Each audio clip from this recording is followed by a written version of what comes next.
Assalamualaikum warahmatullahi wabarakatuh. Perkenalkan kami dari kelompok 1 yang beranggotakan saya sendiri, Tia Egi Kanestanto. Kemudian ada rekan saya Nuraini Rizka Septiana. Kemudian ada Anissa Dinet Lameswari. Kemudian ada Trianisa Febi. Kemudian ada Insan Kamil.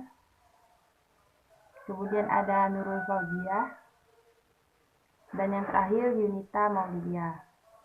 Nah, pada percobaan ke-6 kali ini, kelompok kami akan melakukan percobaan, yaitu identifikasi amilum secara kimiawi dan mikroskopis. Di mana pada praktikum kali ini dikoordinator oleh Ibu Dr. Haji Sri Wardaningsi MSc APT dan dengan asisten Noviani Saputri. Halo teman-teman semua, pada kesempatan kali ini kita akan praktikum tentang uji amilum secara kimiawi. Eits, kayaknya ada yang kurang nih. Aha! Nah, jangan lupa pakai APD ya teman-teman sebelum melaksanakan praktikum. Sebelum praktikum, yuk siapin alat dan bahannya. Iodin, gelas beker dan air, batang pengaduk, pipet tetes, penjepit, tabung reaksi, rak tabung reaksi, alat tulis, lilin, pati kentang, tepung gandum, pati ubi kayu, pati padi, dan pati jagung.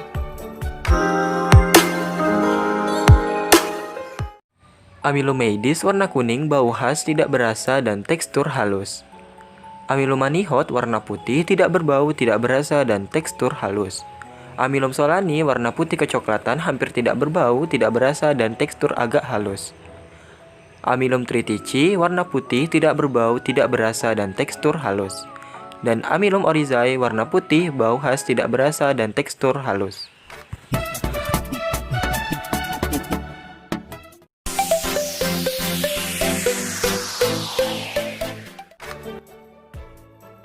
Langkah yang pertama, pati yang telah mengendap dimasukkan ke dalam tabung reaksi dan diencerkan menggunakan Aquades.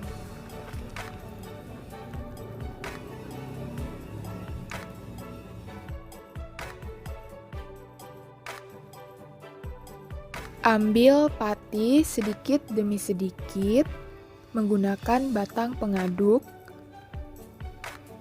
dan dimasukkan ke dalam tabung reaksi yang telah diberi label.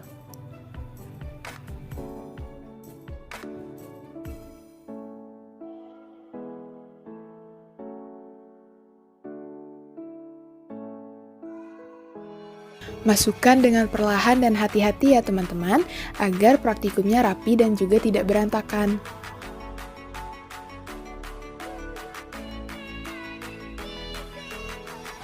Setelah pati dimasukkan ke dalam tabung reaksi, selanjutnya tambahkan Aquades secukupnya ke dalam tabung reaksi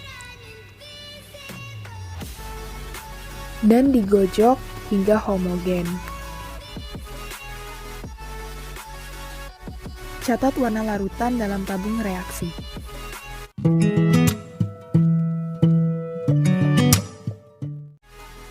Langkah selanjutnya adalah menambahkan iodin ke dalam tabung reaksi yang sudah berisi sampel. Ingat ya, di saat menetesi iodin ke dalam tabung reaksi harus dilakukan secara perlahan. Tetesi iodin sebanyak 3-5 tetes.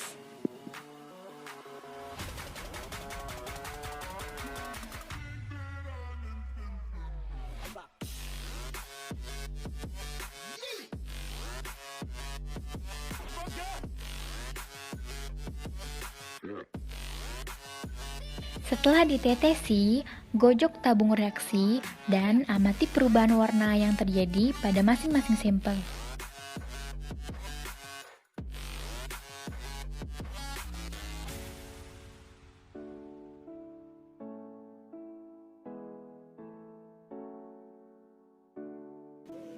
Pada amilum solani berubah warna menjadi hitam kebiruan, Pada amilum tritici menjadi warna biru hitam pekat, pada amilum manihot menjadi warna hitam, pada amilum oryzae menjadi warna merah muda, dan pada amilum maydis menjadi warna ungu.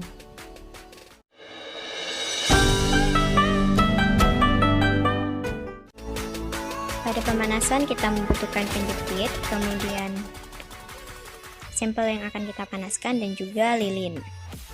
Kita gunakan penjepit untuk menjepit tabung reaksi pada saat pemanasan. Kita lakukan pemanasan pada sampel pertama. Tabung reaksi jangan berada terlalu jauh dengan api. Kita lakukan pemanasan beberapa saat untuk mendapatkan ada atau tidaknya perubahan warna pada sampel. Kemudian setelah selesai pemanasan, kita simpan kembali sampel pertama pada rak dan ambil sampel kedua dan lakukan kembali pemanasan. Pada pemanasan, kita goyangkan sampel dan kita tunggu beberapa lama. Setelah itu, lakukan pada sampel ketiga, pemanasan kembali pada sampel ketiga, dan lakukan pemanasan sampai sampel yang terakhir.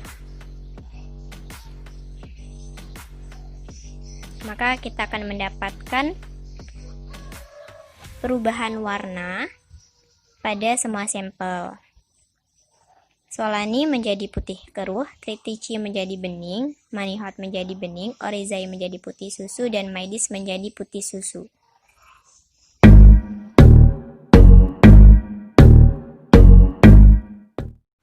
Nah teman-teman, setelah kita melakukan uji amilum secara kimiawi, ada beberapa hal penting yang bisa kita simpulkan. Yang pertama, ternyata terdapat perubahan warna pada sampel yang kita gunakan saat ditetesi iodin. Mengapa demikian? Karena secara kimiawi, sampel yang kita gunakan mengandung rantai polisakarida, yang dimana ketika kita meneteskan air pada sampel tersebut, polisakarida yang terkandung pada sampel akan bereaksi dan menghasilkan amilum. Ketika kita meneteskan iodin, reaksi yang terjadi itu adalah reaksi antara iodin dengan amilum, sehingga bisa menimbulkan perubahan warna dari ungu hingga biru kehitaman. Nah, yang kedua, terjadi perubahan saat kita melakukan pemanasan, yang dimana warna yang tadinya putih, keruh, bening, ternyata juga terdapat endapan di dasar tabung reaksi. Hal ini dikarenakan karena proses hidrolisis pati pada sampel tersebut. Nah, endapan tersebut merupakan sisa dari butir-butir amilum yang tidak terhidrolisis sempurna. Maka dari itu bisa kita lihat di tabung reaksi terdapat endapan-endapan. Nah, selanjutnya ternyata ketika kita dinginkan kembali pada suhu ruangan, warna yang tadinya berubah kembali lagi ke warna sebelumnya. Hal ini dikarenakan pada saat pemanasan itu amilum rantainya memanjang sehingga melepaskan iodin. Maka dari itu, ketika didinginkan kembali, amilum dan iodin akan bereaksi seperti semula. Jadi, sesuai dengan perubahan yang tertera di gambar, maka bisa kita simpulkan bahwa semua sampel yang kita gunakan mengandung amilum.